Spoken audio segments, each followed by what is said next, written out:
What's up, fam? Elijah Shadler here. Welcome back to another episode of EXTOL We. And this week, Michael and Matt are my extras and I am the ordinary. A couple weeks ago, told about how at the beginning of my church family's 21-day fast at the beginning of the year, God gave me a task to do and going and asking my brother Michael to surrender his knife to me. It was such a beautiful experience. If you want to see that video, link it up above so you can watch it. But in that time period, when he did surrender his knife to me and I took it back to him, sharpened, cut through the time-space continuum with that thing, at that time, he gifted me a knife that he had, that he was his everyday carry, and he whipped it out of his pocket and said, "Here you go, I think I'm supposed to give you this knife." And I was really excited about the exchange. Got in my car, drove home, and was asking God, like, what does all this mean? And was excited to engage that knife. As I began to sharpen the knife, it has a tanto edge on it. So I'll throw a picture of that in so you can see it, but it has flat edge on the bottom and a flat nose on the front. And it really specializes in being able to puncture things with a very strong tip. So if you're stabbing really hard things, punching through cardboard, Cold Steel has a video of them stabbing through the hood of a car. So if you're stabbing through the hood of a car every day, tanto blade, that's the one for you. As I began to sharpen it, I found out really quick that this knife was not my heart's desire. The two edges, it's like having to sharpen two blades.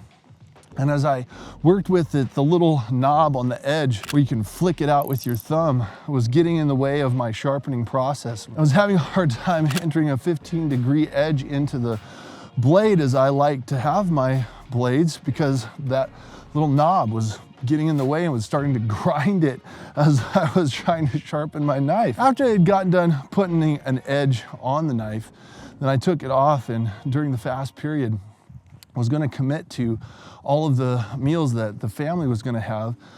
I would spend that time stropping the knife. Good afternoon, folks. Which would have been 3,000 times per day for 21 days, 63,000 times. And that, all of a sudden I realized with the two edges, I was going to strop that knife 126,000 times over a 21-day period. Now, the longer that I worked on the knife, the more I began to have conversations with God. God, my heart is not in it. I don't like this knife. It only fit the first 3 fingers of my hand. It was a very small handle. It had a very short edge, and just with the tanto edge, having to sharpen it twice, I just began to say, Lord, I don't know what to do.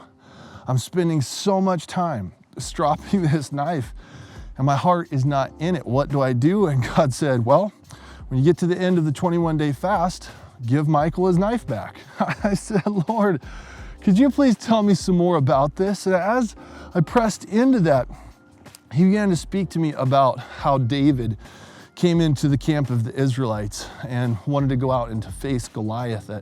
Then when Saul finally said, go and may the Lord be with you, just before he sent him out, he put all of his armor onto David. And David strapped his sword onto his side, walked around in that armor, and finally told Saul, I'm sorry, I can't go in these. I'm not used to them. Like, I have to go in my relationship with God to carry out what God's put in my heart.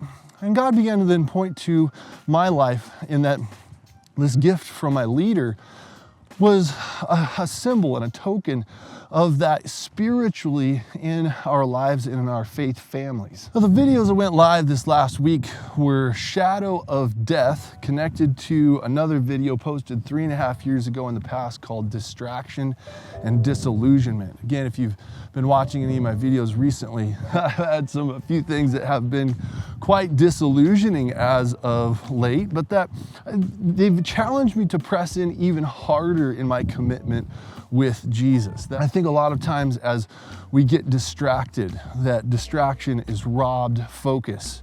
We begin to spend time on those things that then, as we become disillusioned when the fact that the things that we're distracted with, good things, that they're not obtaining the results though in the kingdom that God has promised, that as a result of pressing into those good things that are being a distraction and we're giving them a robbed focus to, that then we become disillusioned with Jesus and we go and we say, Jesus, don't you care? Aren't your promises true? Like, that didn't work and I got my butt handed to me on a platter by that giant that I went and confronted. I'm out, this is dumb. Realizing that we accepted from leadership, we accepted from our community, that we chose of our own heart and nature to strap ourselves into something that we couldn't go into, that truly that there was a giant that we were to face.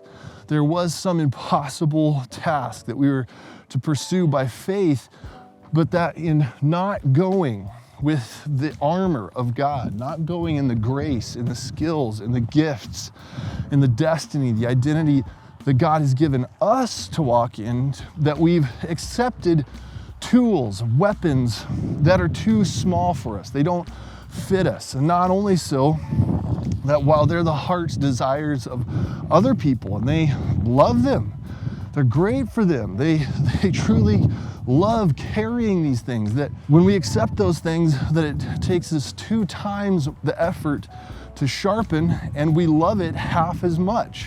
As I gave the knife back to my pastor, Michael, there was a look on his face of confusion that I'm not interested to press into it with him, but genuinely sad, like, okay, you're giving it back, like, okay, I accept it, but man, I really wanted you to have this. In that, I realized that it was not my heart's desire.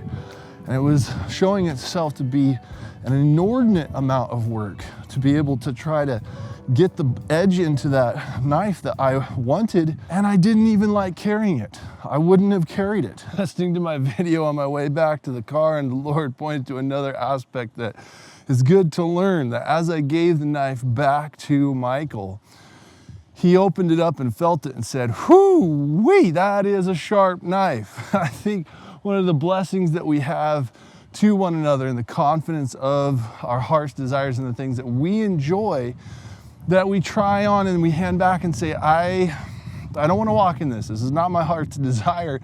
The confidence that we can give to those that we hand those things back to and say, no, thank you, that we can do so in such a context that they can receive it back, feeling the testimony in it of, man, you definitely walked around in this knife. Like, you didn't just put it in your pocket, say, nah, I don't like that, and hang it back. Like, wow, that is sharper than I've ever felt this knife before. And you weren't even done with it, but there's a testimony in the knife that you definitely walked around in it, tried it for everything it was worth before you handed it back to me. Sally forth. As I then moved forward, I ordered a new set of sharpening stones from a hibachi company in China. As soon as the Lord said, give that knife back to Michael. And wouldn't you know that those stones arrived the first day after the fast was over. I jumped into sharpening my own knife. My knife now is incredibly sharp. You can see your own reflection in that edge. And I love this knife. And as I began to sharpen it, what God showed me is that I was sharpening 2 knives, that I sharpened my pastor Michael's knife so that you could cut through the time-space continuum. And then I sharpened another knife, which was my own. So I did sharpen 2 blades, but now both blades were incredibly sharp, and both of the knives then that both myself and Michael carry are the knives that our hearts love, that we love the knives that we have carried. And so, family, when we allow ourselves to get distracted, that distraction in pursuing good things that are not meant for us to walk in, if we try to confront the giants, the tasks, the impossible things that God puts before us in those things, we will not be successful. And that distraction then will lead to us being defeated. And in that defeat, we will then be most disillusioned with what we stepped out into. And most fraughtfully, be disillusioned with Jesus. Jesus, don't you care that this happened? Ah, friends, that's where my friend Matthew has served me so well that I went to go and get some firewood at Town and Country. As I pulled up, Matthew was sitting in his car, jumped out, and I told him some of my experiences. He said, "Can I pray for you?" And as he prayed for me, he said, "Lord, I pray that you would take this experience, these hurts, and that you wouldn't allow them to be a stumbling block for my brother, but that you would transform it for his good to be a starting block for the next phase of his race of faith, and that Elijah would come out of this season running faster in you than he has ever run before, and that you would bless his life with this beautiful starting block that will testify of your ability to work all things together for the good of those who love you and have been called according to your purposes." Family, I was so encouraged. What a beautiful declaration that God would take a stumbling block and transform it into a starting block that then I could blast out of more effectively and faster in the next phase of my race in the pace of grace that God has given me to run within. So not disillusioned. I'm not disillusioned. I am more encouraged than ever to sit at the feet of Jesus. That Mary showed the most effective and efficient way forward, that in sitting at the feet of Jesus, choosing the one thing that's needed, the thing that was her heart's desire above anything else, the thing that she wanted to have a razor sharp focus in. That as she sat at the feet of Jesus, and that she chose the one thing that was needed, the very best thing that fit most comfortably in her desires, that as she focused upon that she then no longer had to confront the voices around her that came to accuse her and Jesus, that Jesus himself advocated for her and safeguarded the focus of her life, and saying, she has chosen the best thing, the only thing that is needed, and I will not allow it to be taken from her. It's the most effective, efficient way forward, that as we seek first the kingdom of God and his righteousness, then all of these things will be added to us as well, as he is the great desire of our heart.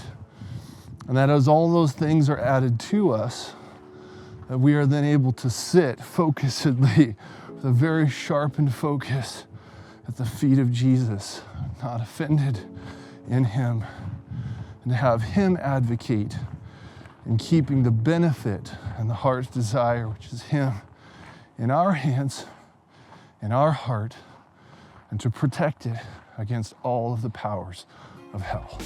Family, if you subscribe to what I am doing, then hit that button. Hit it and then get it. Hit the bell as well so you get notified with the new content. And if you love this video, you didn't just like it, hit the thumbs down button. I pray blessings on all of our days together. I love you guys lots, and I will see you in the next video.